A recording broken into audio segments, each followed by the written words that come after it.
Brought to you by Sharda University. Where the software engineer meets the gifted content writer. The world comes together at Sharda University. Pakistan के रक्षा मंत्री ख्वाजा आसिफ का एक बयान अब भारत और पाकिस्तान के बीच नई जुबानी जंग की वजह बन गया है। मामला जुड़ा है प्रधानमंत्री नरेंद्र मोदी को मिले एक अंतर्राष्ट्रीय सम्मान से। ख्वाजा आसिफ ने इस सम्मान पर सवाल उठाए। इसके बाद भारत सरकार की ओर से भी तीखी प्रतिक्रिया आई है। इंडिया टुडे ने सरकारी सूत्रों के हवाले से लिखा है कि भारत ने न सिर्फ उनके बयान को खारिज किया बल्कि मानसिक तौर पर दिवालिया भी बताया है। पूरा मामला क्या है, पहले वो समझिए। पिछले महीने प्रधानमंत्री नरेंद्र मोदी सेशेल्स के दौरे पर गए थे। इस दौरान उन्हें वहां का सर्वोच्च नागरिक सम्मान नहीं बल्कि हाल ही में शुरू किया गया एक नया राष्ट्रपति सम्मान guardian of the blue horizon दिया गया।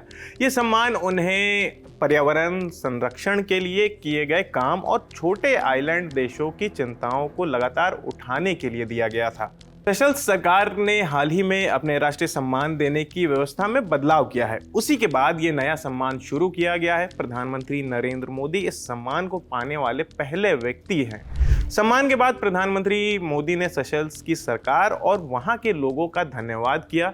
उन्होंने कहा कि वो ये सम्मान उन देशों को समर्पित करते हैं जो क्लाइमेट चेंज की बढ़ती चुनौती का सामना कर रहे हैं।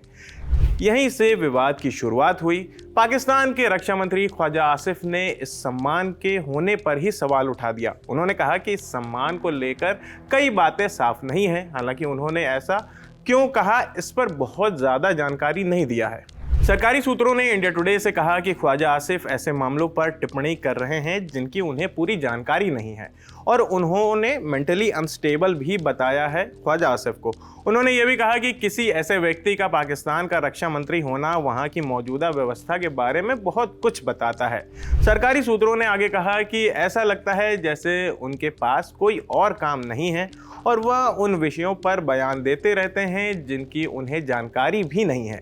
आगे ये भी कहा गया कि ईर्ष्या कभी भी अच्छी भावना नहीं होती, खासकर ऐसे व्यक्ति के लिए जो नफरत भरी भाषा का इस्तेमाल करता रहा हो। भारत सरकार ने अपने जवाब में एक पुरानी घटना का भी जिक्र किया।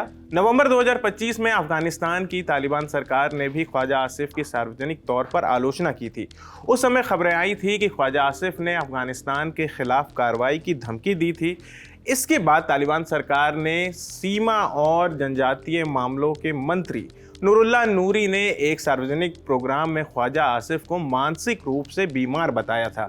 नूरुल्लाह नूरी ने उस दौरान कहा था कि बांग्लादेश और भारत के साथ आपका इतिहास सबके सामने है। रूस, अमेरिका और ब्रिटेन के खिलाफ हमारा इतिहास भी सबके सामने है। अब लोग खुद फैसला करें। फिलहाल इस खबर में इतना ही। आपकी इस खबर पर क्या राय है हमें कमेंट करके ज़रूर बताएं। मेरा नाम आसिफ असरार है। देश और दुनिया की तमाम खबरों के लिए देखते रहिए दी ललन टॉप। शुक्रिया।